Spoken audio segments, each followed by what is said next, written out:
So, hi everyone, and thank you for joining us on the weTHRIVE podcast, where we share stories from entrepreneurs around the world about how they're creating an impactful legacy. I'm your host, Casey Clark, founder and chief growth officer of C. Clark Consulting, and today I'll be interviewing Courtney Stauffer, who is a funeral director with Stauffer Funeral Homes. So, thank you, Courtney, for joining us this morning. You're welcome. Thank you for having me. Absolutely. So tell us a little bit about yourself. So my name is Courtney Stauffer, and of course our family is in the funeral business. I grew up in Western Kentucky in a small town. Go Big Blue, huge Kentucky fan, and met my husband in college in Nashville, Tennessee. We actually met in mortuary school, which a lot of people don't know that I was going to school to study mortuary science, and that's where we met.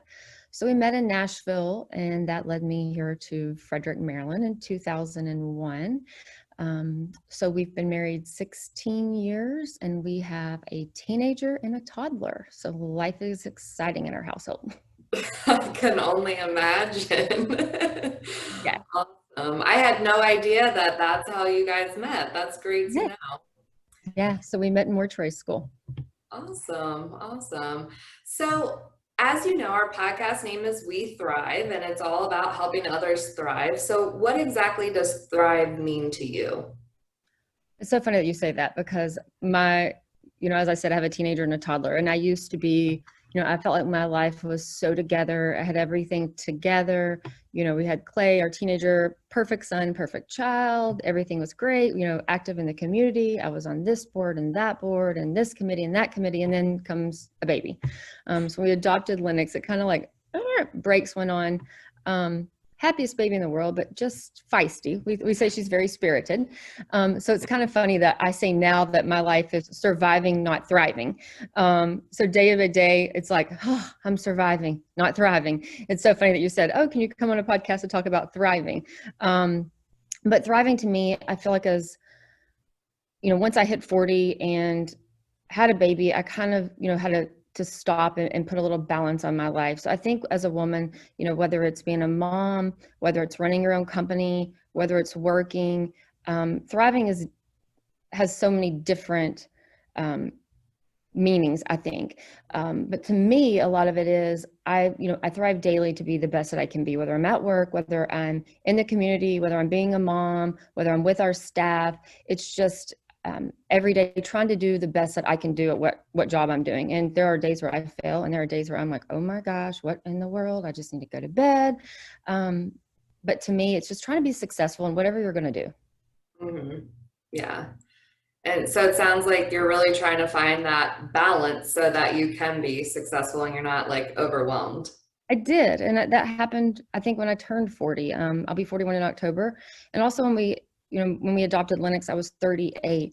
And there was kind of a time where I was like, you know what, for once, I'm not going to be on, I'm going to learn to say no, because I think everybody in the community kind of knew, hey, if we ask Courtney, she'll say yes, because I have a soft spot and I had a hard time saying no. And then when Lennox came, I learned to say no. I learned to be like, I have to have this balance. I have to, balance family, balance work, balance community, but also make time for me and myself.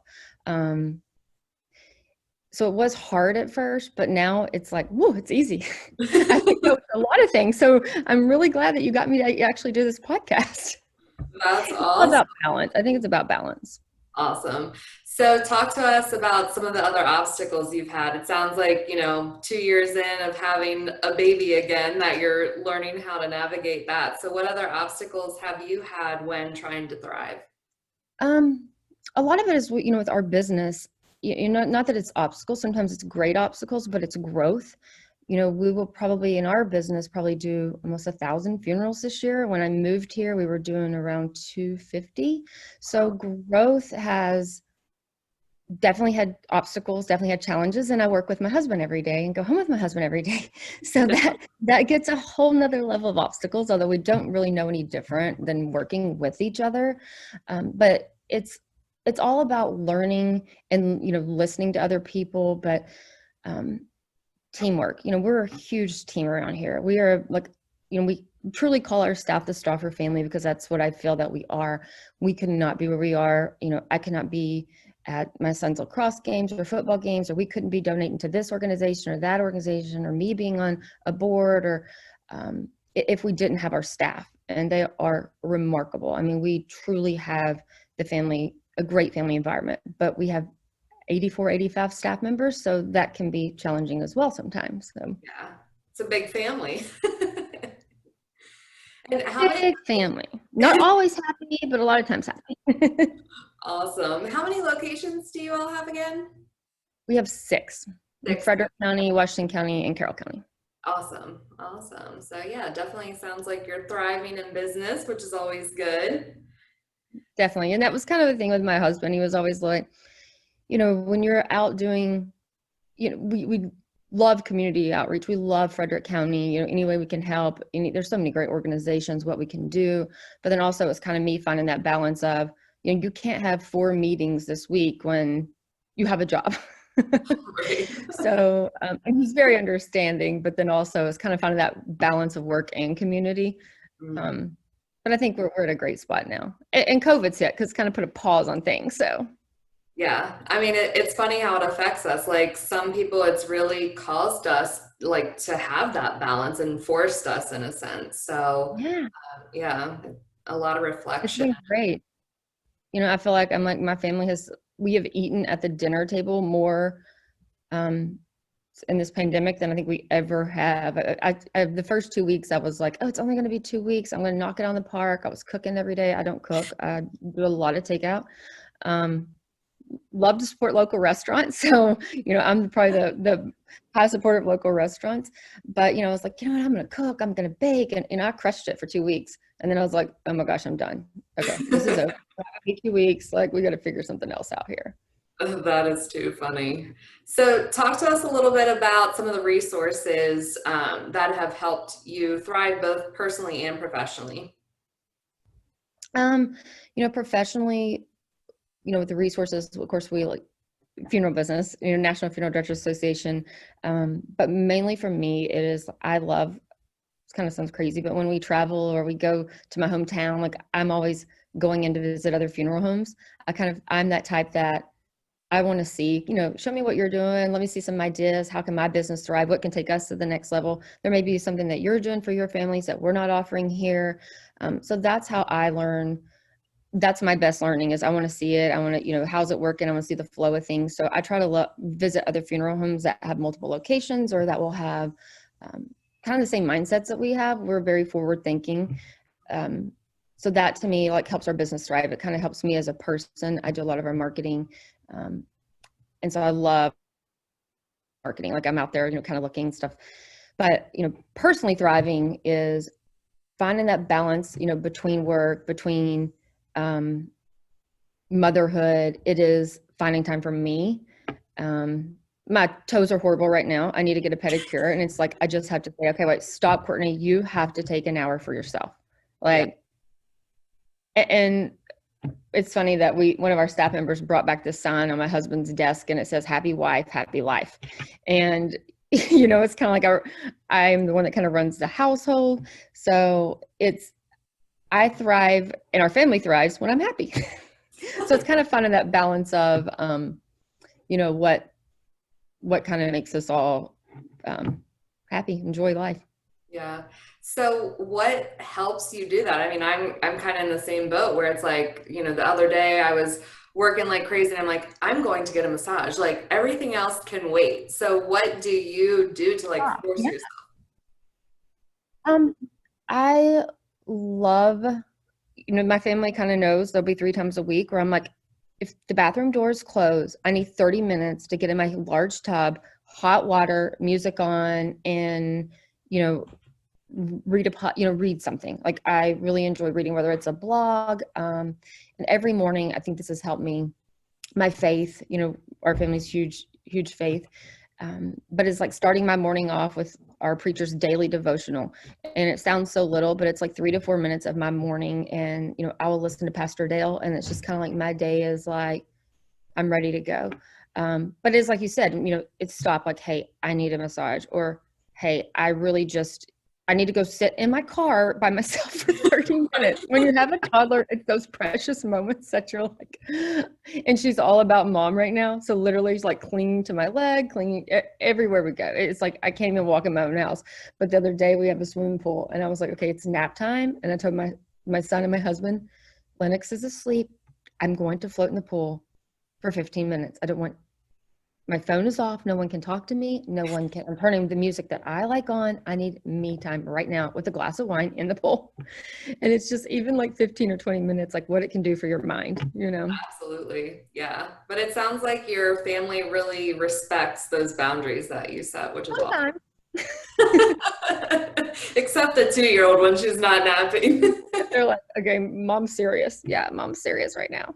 Oh, that's too funny. Awesome. So I know that you're really involved in the Frederick community, as you stated. So how have those relationships helped you over the years? Oh my gosh, you know, it's just like the connections that you meet when you get involved. And Frederick County has so many great stories, so many great people, so many great organizations. But you know, when you get out there and you get involved, you make so many connections that, you know, oh my gosh, you do this or you do that, or wait, you do this. And that's where, for me, that's what it was, just meeting people and meeting those connections. And some of them today that I've met, you know, at events or in the community are my best friends. Awesome. Yeah, that's great. So talk to me a little bit about a legacy. So I know in this area, you know, the Stauffer Funeral Home name is very common. So what exactly does legacy mean to you, and what type of legacy are you trying to create personally? You know, I think and being in the funeral business, you kind of have the end of everyone's life and you're like, you know, what is their legacy? Like, what are they leaving? What are they? And to me, it's like, I don't want people to say, oh my, she sat on 10 boards or she did this or she did that. It's like, I want people to say, wow, she was a kind person. You know, she was kind. Whether you run into me at the grocery store, whether you run into me at a lacrosse or football game or a family that I'm serving, it's just being kind to people. And you know, I grew up in the South, so I was always raised to use manners. And so, you know, we try to work, you know, my son with that still at 14, that, you know, yes, sir, please, thank you, writing thank you notes. It's the little things. So I'd rather be known as being a kind person than owning 10 funeral homes, or, you know, that's not what life is about. And the main thing is, like, I want my 2 kids to say, wow, she was a great mom. Awesome. I love it. Yeah. Yes. Very big heart. It's very evident. So Thank you. Thank you. I was raised that way. good. Well, hopefully some people can take some notes, because I know we all need some kindness, especially, you know, where we are today. So Yeah, yeah, definitely. yeah. Awesome. So speaking of kindness and people taking notes, what are some nuggets that you have for people to help them thrive, whether it's in their business or, you know, personally as a mom? You know, I think, you know, in business, it's never stop learning. You know, I think people get, you know, just, okay, this is easy. They just don't want change. And change is scary for everyone at times, but you have to change. And sometimes I say that, but then I'm the worst. I'm like, oh my gosh, we're starting a new computer program. What in the world? But then it's like, Courtney, just get through it. And, you know, you have to change, and you have to always be open-minded, you know, never stop learning, whatever you're doing, whether, you know, you're in a restaurant business, whether you're in retail, always learn. There is always something to learn, and you can always, you know, listen to other people. Sometimes I feel like it's just great just to sit and to listen to other people. What are their ideas? What are their, you know, what are they doing?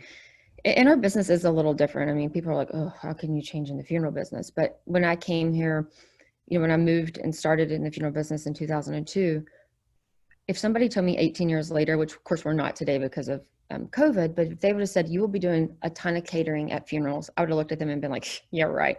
You know, there's no way. And, you know, before the pandemic hit, catering was huge.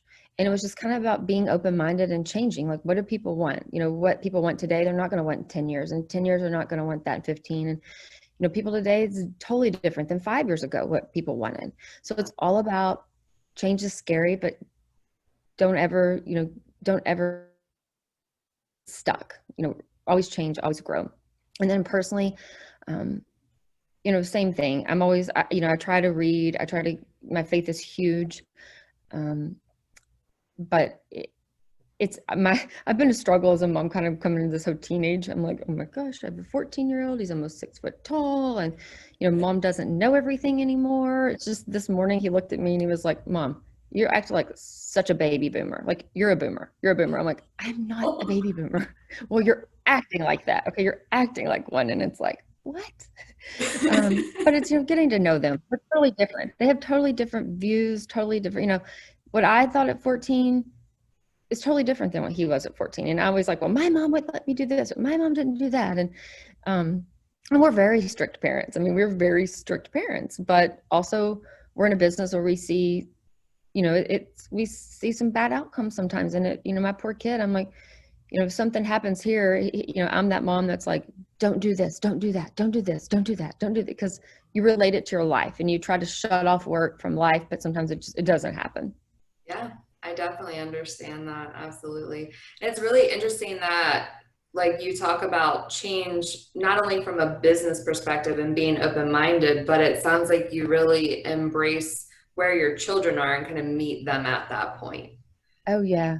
Yeah. I try to, like I said, my son was like this perfect child, and I would be in Target and I'd be like, oh my gosh, that mom, she's just not a great mom. Look, it's throwing a tantrum and my kid's just sitting here perfect. And then, fast forward, and now with Lennox, I'm in Target and somebody's like, ma'am, she's eating Altoids. And I'm like, I know. I just need to get toilet paper. And it was like Lennox threw her first fit, full-blown fit, and Clay never even threw one ever. And George is like, what do we do? And I'm like, I don't know. We Google it. Like, I don't know. I don't know. It's like, oh, so even changing from how I raised my son to how I'm raising our daughter is still totally different. That is too funny. I always love hearing stories about kids because they're all so different. So Yeah. Yeah. too funny. Awesome. So I want to kind of go back to what you were saying about the funeral business and how you're forward thinking. Because I feel like, a lot of people think, oh, a funeral is a funeral. Like, you have the viewing, you have the service, it's like the same process. And with me, having my other company, BioSolutions, I also get a glimpse of the end of life and how important it is to be compassionate. So talk to us a little bit about how, like, your forward thinking really helps just weTHRIVE in general and just how it impacts other people. We're very lucky that most of our staff members are all forward thinking as well. A lot of our funeral directors are, and it's, we try to listen to that family. Everyone is different. Mm-hmm. So every funeral should be different. I mean, it's like we try to celebrate that person's life. And yes, some people just want a traditional service. Some people want cremation. Some people want, but we try to celebrate that individual's life. And, we always are telling them, like, listen for little cues, let's make this about them.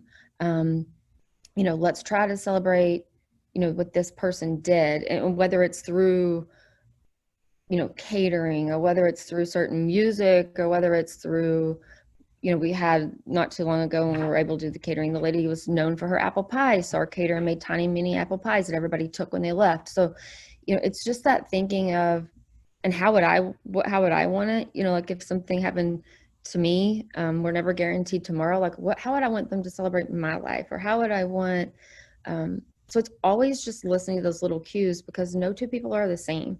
And, I think in our business, some funeral homes get stuck in that, okay, you're going to come, you're going to sit, the organ's going to play, there's a funeral, you're going to go to the cemetery, and which is great. There's nothing wrong with that. There's nothing wrong with that. But then there's others where it's like, this person, they lived a totally different life, and this was what their life was about. So, and one of our funeral directors here, Kelly, and I, when he sees us together and we're, getting ready for a memorial service or something, he's like, oh my gosh, what are you two doing now? Why do you need fishing wire? Well, I don't want you to know, but we're going to have skis dangling from the ceiling, because this person loved to ski. And it's just that thinking, but he's always like, oh my. And he's worried about holes in the wall. We, told somebody the day, okay, you're a hunter, bring in all your hunting stuff. Yes, we'll put some deer heads up. We want to make this about you, about your loved one. Mhm. So he's sometimes like, okay, you don't even think you're just nailing into a wall. I'm like, we'll be fine. We'll get it fixed. But, and luckily our, some of our staff is better than me. I have younger staff than me, and they are just great with ideas also. That's awesome. I love it. So I'm hearing you say openness, change, being kind. Are there any other last minute thoughts that you want to share with our listeners? Work hard, work hard. And I tell this to my son every day. It's like, I don't care whether you're taking the trash out or we give you a job to do at home or you're at a lacrosse practice or you're at school. Do it right the first time and try to do your best in everything that you do. It's hard. I mean, there are days, especially, working with my husband, I'm like, oh, don't talk to me. But I was raised with a family that, we're just hard workers. It's like, you don't get anywhere. It's not easy. You don't get to the top just by sitting around. And it's even my kid, like folding clothes. I'm like, just do it right the first time. If you do it right the first time, you don't have to go back and redo everything. It's, I'm a bit of OCD sometimes, so I try to let that go. It's been a little hard for me, but it's just, you have to work hard, and it takes hard work to be a good wife. It takes hard work to be a good mom. It takes hard work, to be where we are in business, but we didn't get here not working. So I'm always like, work hard, listen to people. My husband will say sometimes I'm the worst at that because he'll throw an idea and he goes, I don't even get it out. And you're like, and I'm like, it's just with you. I'm not like that with anybody else. I'm only like that with you, I promise. That is too funny. Awesome. Yeah. Well, we really appreciate you being a guest today, and we'd also like to thank our music sponsor, Stephen Lamar Moore, who produced our theme music for our podcast. So again, thank you, and I wish you all the luck in business, and I'm excited to see you continue to thrive in the Frederick community. Great. Thank you so much for having me. Great seeing you. Maybe I'll see you in person soon. Yes, definitely.